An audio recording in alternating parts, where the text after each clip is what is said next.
Nouvelles technologies. Les circuits intégrés et leur évolution, les circuits hybrides. 2. Les autres familles logiques. Nous avons évoqué différentes technologies mises en œuvre pour réaliser les fonctions logiques. Il s'agit surtout de celles que l'on rencontre le plus fréquemment. Il y en a d'autres qu'il faut connaître aussi, certaines font déjà partie de l'histoire ancienne. A. La RTL. Résistor, transistor, logique, logique à résistance et transistor PNP en logique négative, est complètement abandonnée. B. La RCTL. Résistor, capacitor, transistor, coupled, logique, logique à résistance et transistor. Les capacités intégrées étaient placées en parallèle sur les résistances de base des transistors afin d'améliorer la vitesse de transition des signaux. C. La DCTL. Direct, coupled, transistor, logique, logique à couplage direct des transistors. Elle est l'une des premières familles, les deux précédentes en sont des dérivés. Ces technologies étaient des applications directes des montages traditionnels à composants discrets. Elles ont aujourd'hui pratiquement disparu.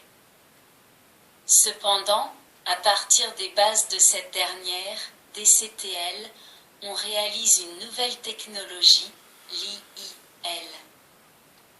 D-L-I-I-L. Oui-I-L, injection, integrated, logique ou logique bipolaire à injection. C'est une technologie récente, peu rapide dont la consommation est très faible, ce qui permet une grande intégration. Nous parlerons de ce problème dans le chapitre concernant les circuits intégrés. Ceci est un atout majeur dans l'avenir d'une technologie. E. La TDTL, tunnel, diode, transistor, logique, logique à diode tunnel et transistor. La diode tunnel est certainement le dispositif de commutation le plus rapide que l'on connaisse jusqu'à présent. Cette technologie est très peu répandue et fait encore l'objet d'études. F. La logique non saturée. La CML. Courant, mode, logique, logique à commutation de courant. La CTL. Complementary, transistor, logique, logique à transistor complémentaire. l'ECL.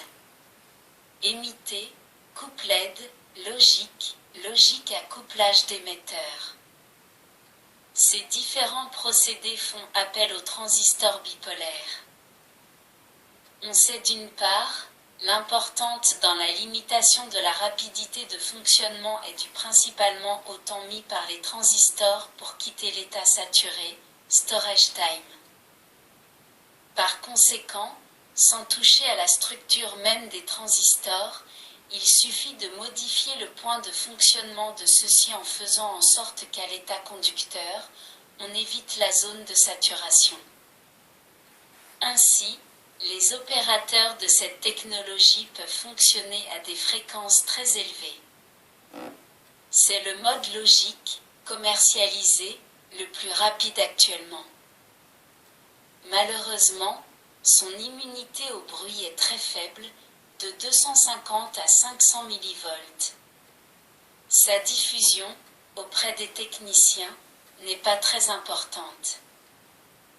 Selon les opérateurs, le temps de propagation varie entre 1,5 et 6 nanosecondes. La consommation est à peu près identique à celle de la TTL. G. La logique à seuil. Encore appelée threshold logique, elle n'est pratiquement pas répandue, mais elle existe. Elle a été conçue pour des applications bien spécifiques, dans les circuits numériques à décision majoritaire. Elle est fondée sur le principe des amplificateurs différentiels. Chaque entrée est affectée d'un poids différent, ou seuil de tension, et lorsque la moitié des entrées plus une, c'est-à-dire la majorité, est à l'état 1, la sortie change d'état. Plusieurs fonctions sont ainsi réalisées, mais se situent à l'écart par rapport à la logique booléenne.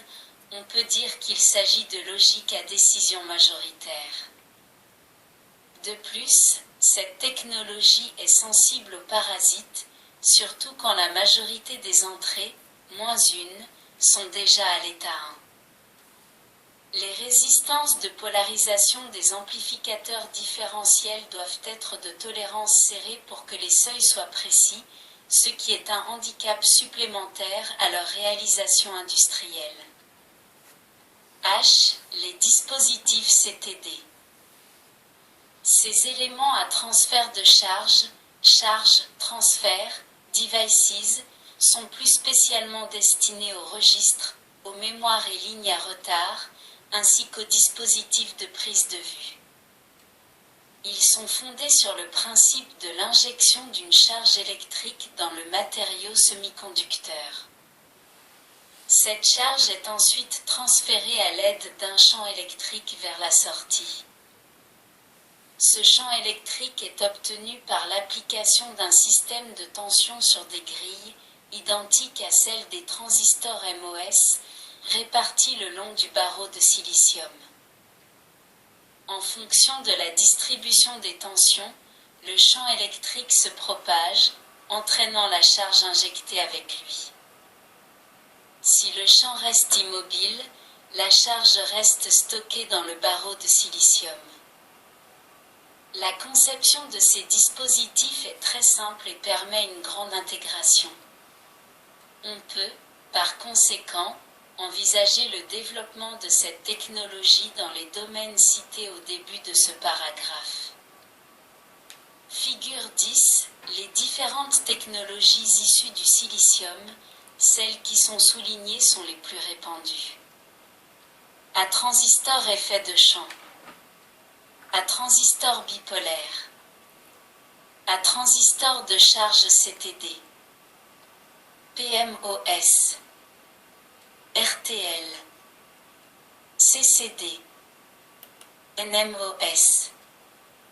DTL. SCT. CMOS. TTL. BBD. ECL. IIL. CDI. 3.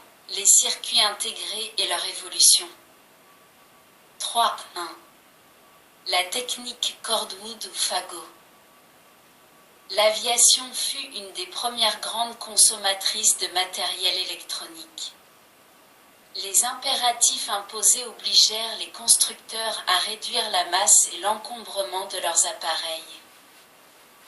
Les progrès furent surtout spectaculaires avec la venue des semi-conducteurs. Bien que la technique Cordwood ne fasse pas partie des circuits intégrés, il est bon de la citer car certaines réalisations étaient d'une densité de composants assez exceptionnelle. Cette méthode consiste à placer deux circuits imprimés parallèlement, l'un au-dessus de l'autre, les faces cuivrées vers l'extérieur. Les composants passifs, en général, les résistances, servent de lien et d'entretoise au circuit imprimé. Dans un montage de ce genre, bien conçu, à l'intérieur du périmètre délimité par les bords des circuits imprimés, il était possible d'y glisser un composant supplémentaire, aussi petit fût-il. La figure 11 représente, à titre indicatif, un circuit de ce genre. Cette technique est le point de départ de la course vers la miniaturisation. 3.2. Les couches minces. Les composants passifs dans les montages occupent un volume très important. D'autre part, on sait depuis longtemps appliquer des dépôts conducteurs ou isolants sur des supports appelés substrats. Des recherches furent donc entreprises pour réaliser de façon reproductible, sur substrat, les composants passifs nécessaires aux circuits électroniques. À partir de cet instant, nous entrons dans le domaine de la microélectronique. Les substrats sont généralement du verre ou de la céramique, sur lesquels on dépose successivement les couches conductrices, résistances ou diélectriques.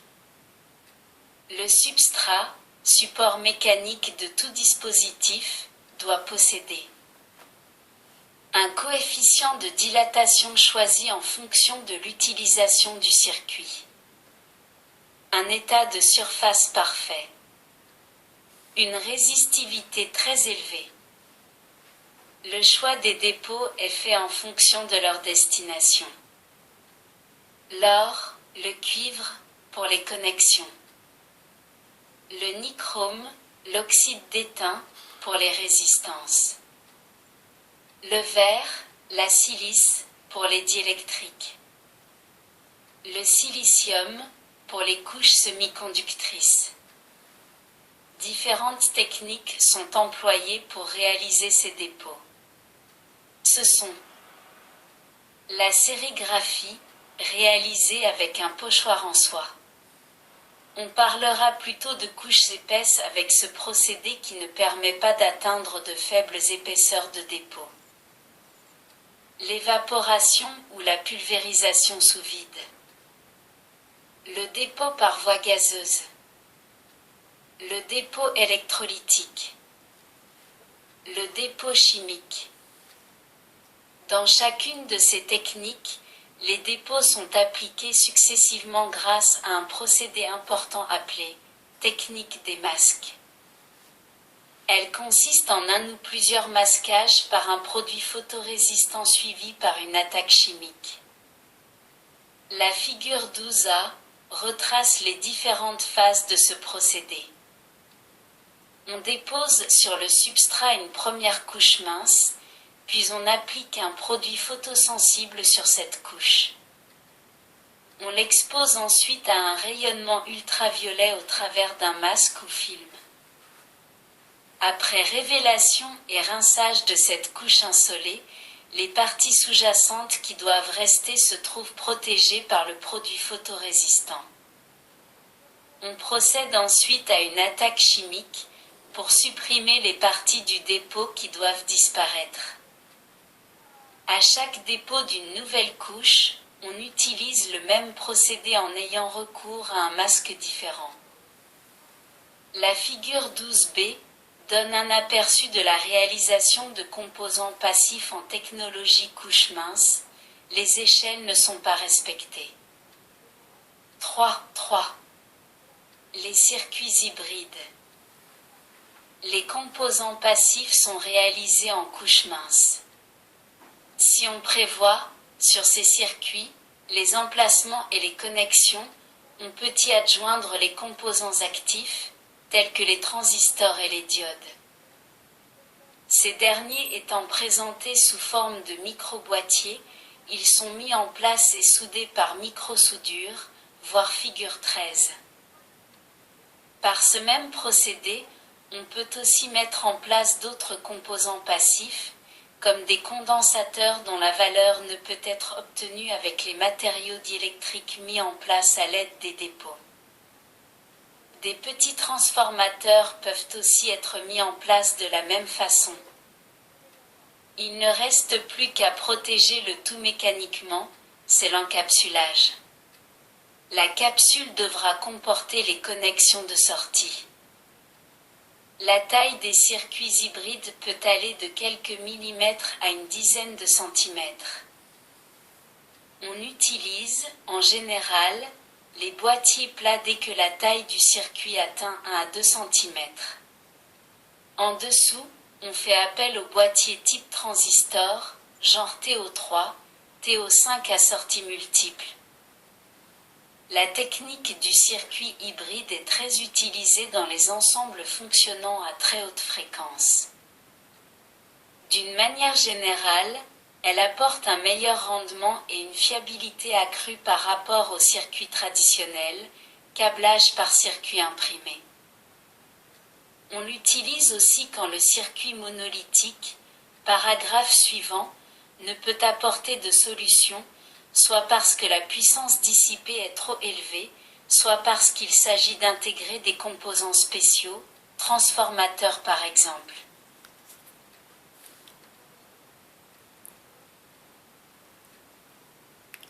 Merci de votre écoute. À bientôt.